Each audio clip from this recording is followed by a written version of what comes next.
Welcome to our new blog. আজকে আমাদের গন্তব্য হচ্ছে লামা মেরিঞ্জা ভ্যালি, যেটাকে এক নামে পরিচিত মেঘের রাজ্য হিসাবে বলা হয়।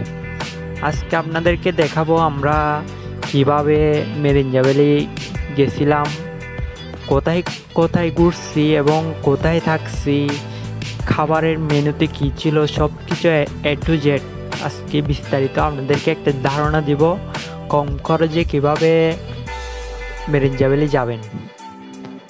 আমরা নতুন ব্রিজ এলাকা থেকে বাসে উঠলাম চকরিয়া পর্যন্ত। জনপ্রতি ভাড়া পড়ছে আমাদের 250 টাকা করে, কারণ এই গাড়িটি সরাসরি চকরিয়াতেই নামবে। আপনারা চাইলে রুগালেও যেতে পারেন, সেক্ষেত্রে ভাড়া পড়বে জনপ্রতি 150 টাকা করে চকরিয়া পর্যন্ত। চকরিয়া বাস টার্মিনাল আপনারা নামবেন, ওখান থেকে আপনারা চাঁদের গাড়ি ভাড়া করে নেবেন। যেহেতু আমরা 4 জন ছিলাম,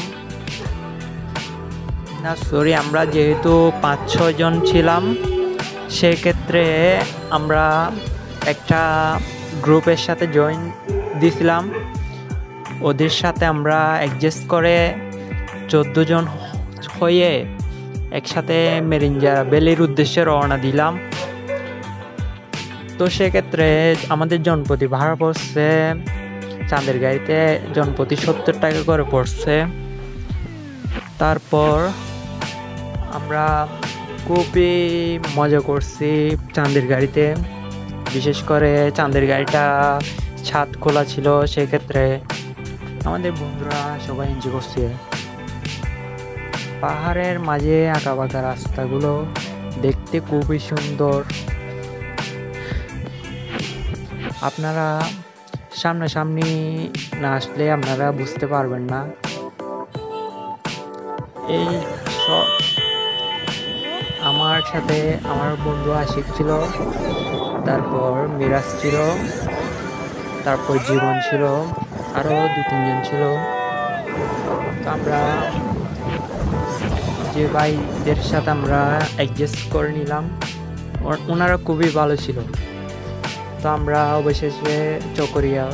অবশেষে আমরা লামা মেরিঞ্জা ভ্যালিতে চলে আসলাম। এখন 10 মিনিট হাঁটতে হবে মেরিঞ্জা ভ্যালি রিসোর্টে আসার জন্য।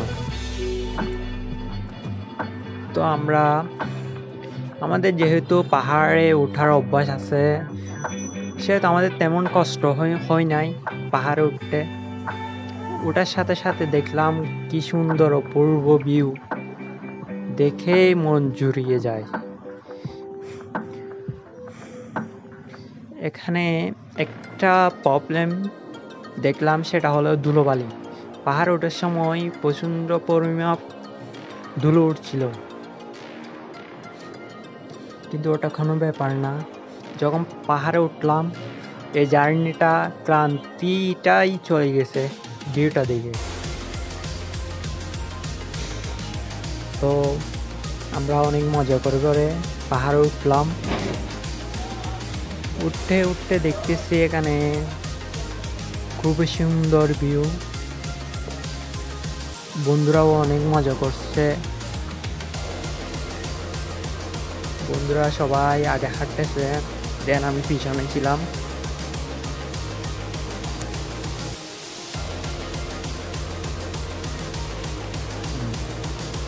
আশেপাশে পুরা জঙ্গলের মতো খুবই অপূর্ব সুন্দর দৃশ্য। দুই পাশে গাছপালা, লাবার বাগান ছিল। তো ওখানে সামনে সেনাবাহিনীরাও ওখানে গেছিল। ওদের মূল কথা হচ্ছে নিরাপত্তা দেওয়া। মাঝে মাঝে ওখানে যাই, যেহেতু এটা মায়ানমারের পাশেই মেরিঞ্জা ভ্যালি। তো অবশেষে আমরা একদম শেষ প্রান্তে উঠে গেলাম মেরিঞ্জা ভ্যালিতে রিসোর্টে। তো সাগর দুলছে, সে খুবই এনজয় করছে। অ্যান্ড আমরা তিনজনে প্ল্যান করলাম জীবনকে পানির বোতলগুলো ধরা দিব। আমরা তাবু ভাড়া করছিলাম। তাবুতে ওঠার জন্য ওরা আমাদেরকে 4টা পানি দিতে 2 লিটারই করে। আমরা এই তাবুগুলোতে থাকবো। এটা জনপ্রতি 1000 টাকা করে 3 বেলা খাওয়ার সহ প্যাকেজ সিস্টেমই নিলাম।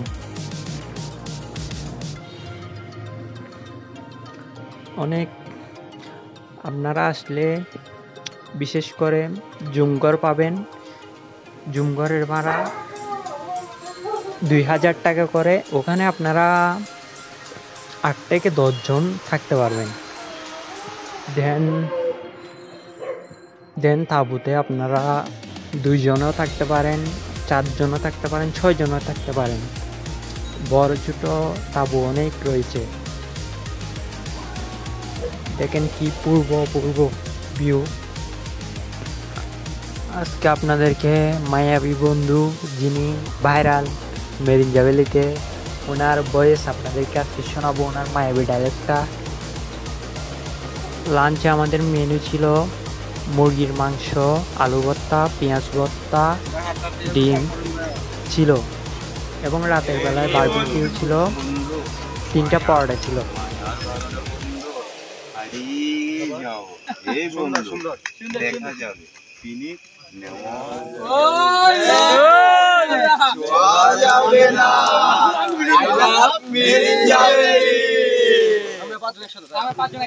আমরা সকালে উঠে দেখলাম কি সুন্দর মায়াবী ভিউ, দেখলে মন জুড়িয়ে যায়। আমরা ভোর 6টায় সকাল উঠে যাই ভিউ দেখার জন্য। খুব সুন্দর ভিউ ছিল, নিচে কুয়াশা। রাতে ছিল বারবিকিউ, এর পরের দিন ছিল বোনা খিচুড়ি ডিম। আপনারা আসলে অবশ্যই জিয়াউর রহমান ভাইয়ের সাথে দেখা করবেন, উনি এখানের মালিক, উনি খুবই ভালো। আপনারা যারা সিটিসি থেকে আসবেন সেক্ষেত্রে 1500 টাকা দিয়ে সম্পূর্ণ ট্যুর সমাপ্তি করতে পারবেন, একদিন থাকতে পারবেন।